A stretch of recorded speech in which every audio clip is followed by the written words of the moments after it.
Greetings and welcome to another Pokemon 2019 or Pokemon Journeys anime episode review. This time I'm talking about episode 43, so let's get to it. Episode 43 begins with Team Rocket, who have infiltrated the energy plant below Hammerlock under Giovanni's orders. The episode then cuts to Sonia and Goh, who have arrived at Turffield. They look at the geoglyph and they talk about the original Darkest Day and the hero that saved the Galar region in the past. They then speak about the vortex that appears on the geoglyph.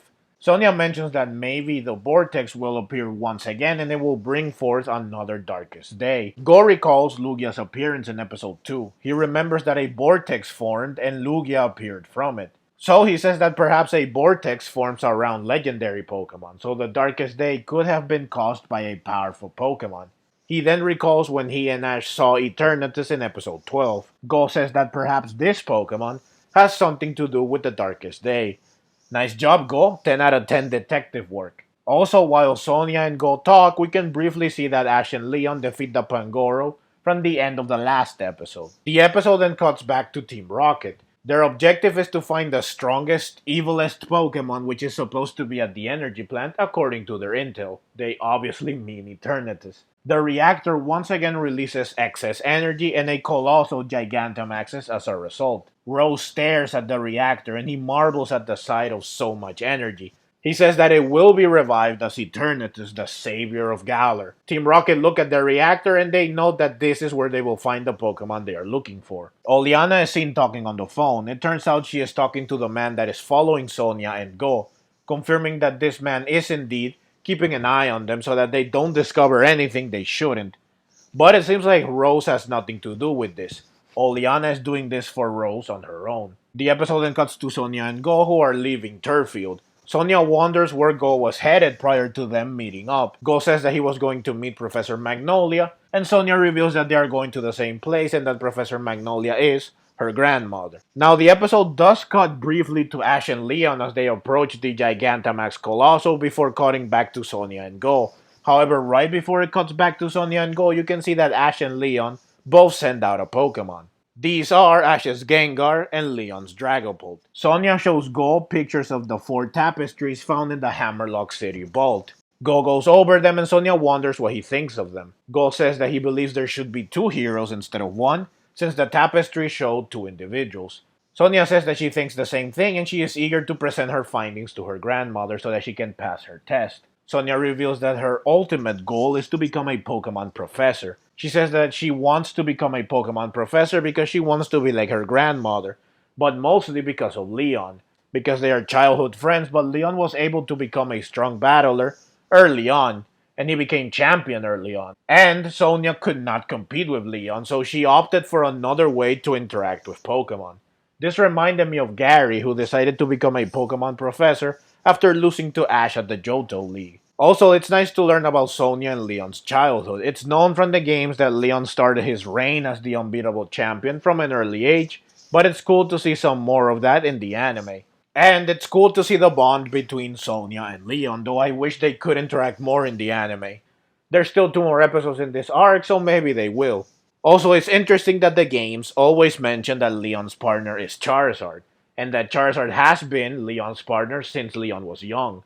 However, the anime shows him with a Charmander and then with a Charmeleon, showing that his partner grew alongside him, which is a nice touch. The episode then fittingly cuts to Leon and Ash. Leon's Dragapult uses Dragon Darts on Coalossal. Ash's Gengar also attacks Coalossal with Shadow Ball. Coalossal retaliates with Max Rockfall. The resultant debris almost falls on the workers below, but Ash's Gengar uses Psychic to stop the rocks. Dragapult then uses Dragon Rush. Gengar uses Shadow Ball and Pikachu uses Thunderbolt.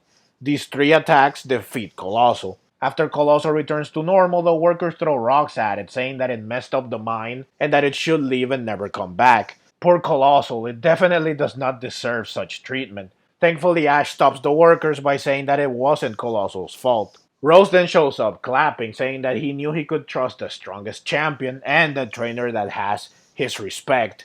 It's nice to see that Ash left such an impression on Leon that even Rose knows about Ash. Leon then formally introduces Rose to Ash.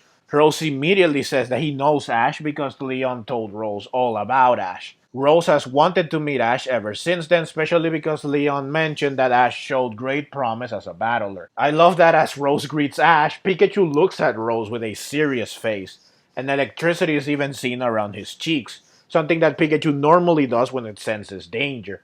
It's like Pikachu can sense that Rose is not a good person. Leon wonders if Rose knows what's going on with the rampaging Pokemon, and Rose says that he investigated, but he still does not know what's happening, but he says that it could be a threat to Galar, or a trial that will lead to a better future. Leon notices that something's off with Rose, but he does not say anything about it. Instead, he says that something must be done about the current situation. Ash agrees with Leon and his stomach rumbles right then, so Rose invites Ash to dinner. The episode then cuts to Sonia and Goh, who are talking in front of Professor Magnolia's house. They are talking about investigating legends, and Goh says that he enjoys learning more about Pokemon. Sonia says that he could be a good Pokemon professor in the future, and Goh says that it would be interesting but only after he achieves his dream of catching every Pokemon. I wonder if this is foreshadowing that Go might strive to become a Pokemon professor in the future. A wishing piece then falls right in front of Sonia and Go. Professor Magnolia then appears right after. Go speaks with Professor Magnolia in her house about Dynamax. She reveals that she worked with Rose to develop the Dynamax Band. Sonia interrupts them right there with perfect timing to give Go a Dynamax Band as a present. Sonia is just so sweet. It turns out that she made it using the wishing piece that dropped in front of them earlier. Professor Magnolia continues talking about Dynamax, and she says that she wanted to turn Galar particles into energy alongside Rose, but something happened. She does not say what happened, though it's obvious that she realized that Rose is not a good person. So instead, Professor Magnolia wants to know the results of Sonia's research. Sonia presents her findings, and Professor Magnolia says that she's done good so far, but that there is still a lot more that Sonia has to uncover. Sonia is shocked at first, but Go encourages her, saying that they will find out everything about the legend. I love how Raboot wags its tail after this declaration, like even Raboot is looking forward to finding out more about the legends of the Galar region. The episode then cuts to Ash's dinner with Rose. Rose says that he wants to do everything in his power to preserve the Galar region for 1,000 years. He then offers to endorse Ash, saying that he strives to support strong trainers like Leon. Rose wants Ash to stay in Galar. He wants Ash's support in his endeavors. Ash refuses, saying that he wants to travel the world instead. Rose is initially shocked by this rejection, but he ends up taking it pretty well. Oleana, on the other hand, is not too happy that Ash refused Rose's offer. After dinner, Ash receives a call from Go, who reveals that he will go with Sonia to Stow on side. Ash says that he will go there as well so that they can meet up. The episode then cuts to Leon, who approaches Hammerlock. Leon is suspicious of Rose after their earlier exchange. The episode then cuts to Sonia and Go, who are ready to leave for Stow on side. Professor Magnolia warns them about Rose. She says that she broke her partnership with Rose because she could see the madness in his eyes. She says that Rose will stop at nothing to achieve his goals. Sonia and Golden leave, and the man that was following them is seen lurking next to Professor Magnolia's house. The man gets in contact with Oleana, who tells him that weeds should be plucked as soon as possible. Sonia and Go arrive at Stow on site and they approach the mural. They are disappointed because the mural is not what they expected, so they decide to check out other ruins. However, the man that was following them appears before them, and he demands that they go with him. Go refuses, and the man sends out a Gigantamax Garbodor. Go responds by Dynamaxing Raboot. Raboot uses Max Flare, which hits Garbodor. Garbodor retaliates with G-MAX Malodor. Raboot tries to avoid it and it trips as a result. Raboot ends up destroying the mural, which reveals the statues that lie behind it. Now in the games, it's Bide that destroys the mural with Rose's Copperajah, but since Bide is not in the anime, they had to find an alternative way for it to be destroyed. So they opted to have Raboot destroy it instead. And that's the episode. Overall, it was a great episode. It was less action packed and less exciting than episode 42, but that's because there was a lot more build up and exposition in episode 43. But it was still a good episode, and the next one is sure to be even better as a result of all this build up. But that's the video. As always, leave your own thoughts down in the comments below. I hope you enjoyed the video. If you did and would like to see more like it, then please consider subscribing to my channel. I love Pokemon and I love making videos on both the anime and the games. Also, please consider clicking the links on screen so that you can check out more videos like this right away. Thank you very much for watching, and let's meet again in the next video.